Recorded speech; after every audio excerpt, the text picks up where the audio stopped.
Okay, let's get right into it.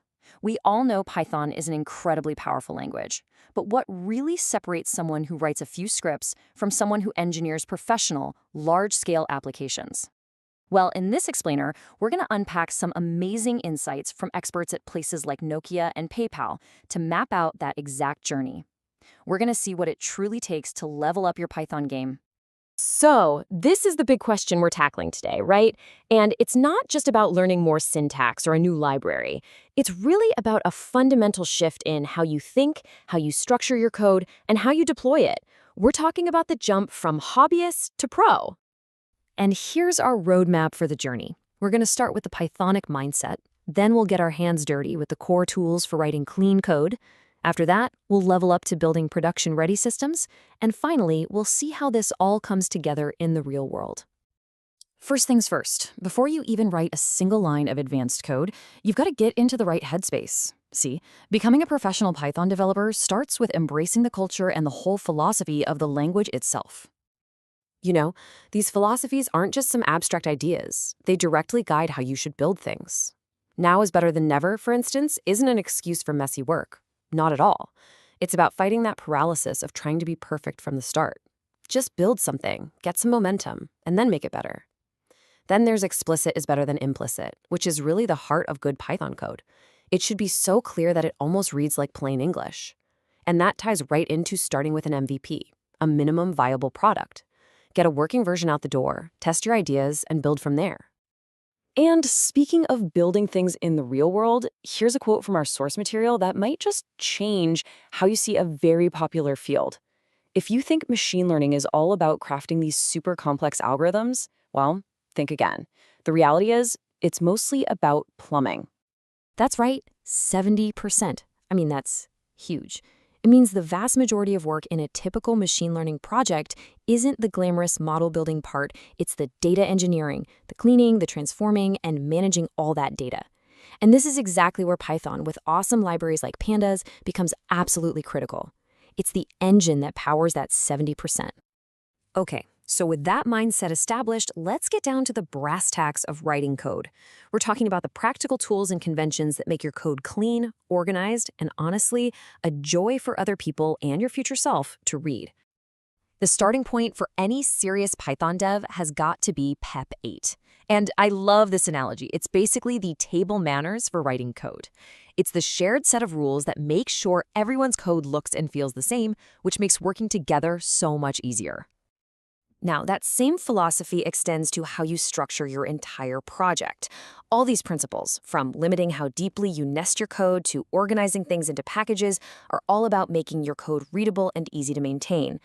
But for working on a team, the most crucial step is probably freezing your dependencies in a requirements.txt file. That way, anyone can perfectly recreate your setup. It's a lifesaver. Now, let's dig into a core concept that trips up a ton of developers. In Python, objects are either mutable, meaning you can change them, like adding an item to a list, or they're immutable, like strings or numbers. Anytime you think you're changing an immutable object, you're actually creating a brand new one. Understanding this difference is so important for avoiding weird bugs, and it's why you can use a tuple as a dictionary key, but you can't use a list. And this brings us to one of Python's most powerful and, frankly, coolest ideas, duck typing. You've probably heard the saying, if it walks like a duck and it quacks like a duck, then it must be a duck. Well, in Python, this means we care way more about what an object can do than what it technically is. If your function needs something it can loop over, it doesn't care if it's a list or a tuple or some custom thing you built, as long as it behaves like something you can loop over. It's all about behavior. So, we have the mindset and we have the tools for writing clean code. Now it's time to level up.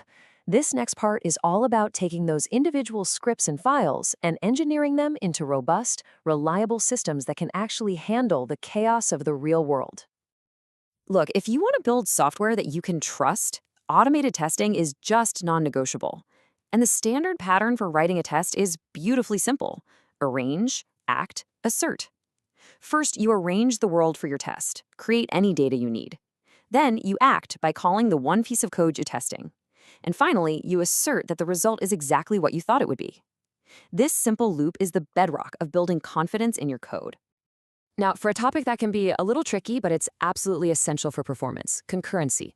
To understand how Python does multiple things at once, you have to understand the GIL, or the Global Interpreter Lock. In simple terms, it's a rule that says only one thread can actually run Python code at any single moment inside one process. Now, this has huge implications, but as we're about to see, there's a really important exception. So how do you choose the right way to handle concurrency? Well, it all comes down to your bottleneck. If your code is spending a lot of time waiting for the network or a hard drive, we call that I/O bound, then multi-threading is great because the GIL gets released during those waits. But if you're doing heavy-duty number crunching, that's CPU bound, you need true parallelism, and that's where multiprocessing comes in to bypass the GIL entirely. And for managing thousands of network connections at once, Asyncio is the most efficient choice by far. All right, we've covered the mindset, the tools, and the engineering principles for building robust code.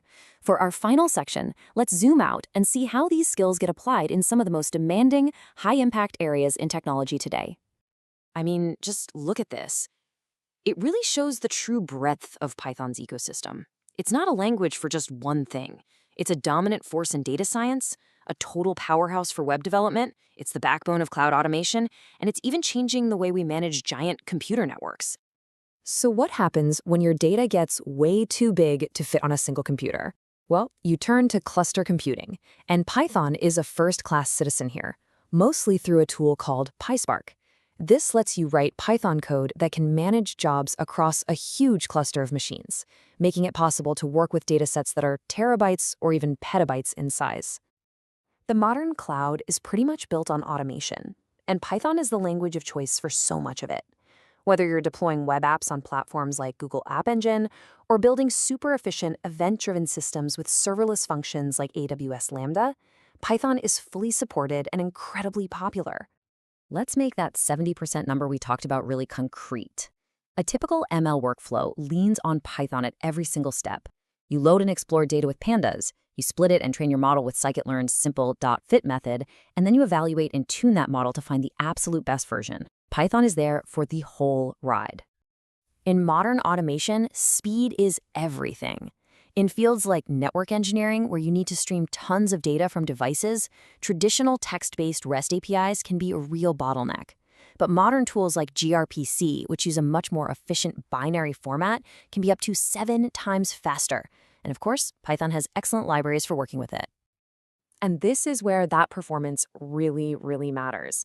Python is now used to programmatically control and configure network hardware from big names like Cisco and Juniper.